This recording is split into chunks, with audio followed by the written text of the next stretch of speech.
Цената на оризот паѓа, а дополнително оризовите површини се зголемуваат. На ваква новонастаната ситуација алармираат оризопроизводителите од Кочанскиот регион. Велат во амбарите уште стои непродаден ланскиот ориз, па не знаат што ќе прават со нови зголемени количини. Ги плаши и цената на белото злато, отикако што велат не е задоволителна ни сега, а ако се зголеми производството, таа дополнително ќе падне. Вадите уште не се изчистени. До министра има испратени барања, немаме повратна информација. Тоа се негде од 7-8 дена. Дадено е рок, за жал, до сега нема ништо. Вадите да се чистат до 11 октомври, со овој темпо нема да се изчистат. Значи, кога ќе заврши жетвата, да чистат, не може да постасат да изчистат. Немат соодветна механизација, немат пари, немат, значи статус кво е. За жал прошируваат површини. Ние со овие површини не може, значи крај со крај, како да му најам, значи они од крајот, они прошируваат површини, значи готови пари ќе земат. Они ќе пуштат вода, натамо како ќе тече да работи, не ги интересира.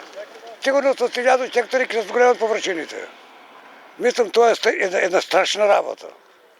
Што мислам дека оризот, па не е завршен уште 100 ланскиот ориз. И пази цената, производна цена е 34 се откупува, што значи паѓа цената на оризот. Велат нема одговор на нивните барања од страна на Министерството за земјоделство. Нема зелена нафта, нема исплатени субвенции. Бараат решение на сите проблеми со цел да не се доведе државата во ситуација да биде зависна од увоз на производи. Цената паѓа на оризо, они зголемуваат површини. Еве ако погледнеме сега една Англија, земјоделците испадаа, блокираа го Лондон. Ние тука не знам што се случува со земјоделецот. Еве да ти прават да се идва на прагот. Треба сончоглед, треба граб, сите пролетни култури што треба да се сеат, зелената нафта уште не е пуштена. Субвенциите за 2023 не се исплатени. Ке ги пуштеме, ке ги исплатиме, за жал не е исплатено ништо. Арсо вели дека земјоделците ќе одржат нов состанок на кој ќе се презентираат недостатоците со кои се соочуваат и ќе одлучат за понатамошни постапки.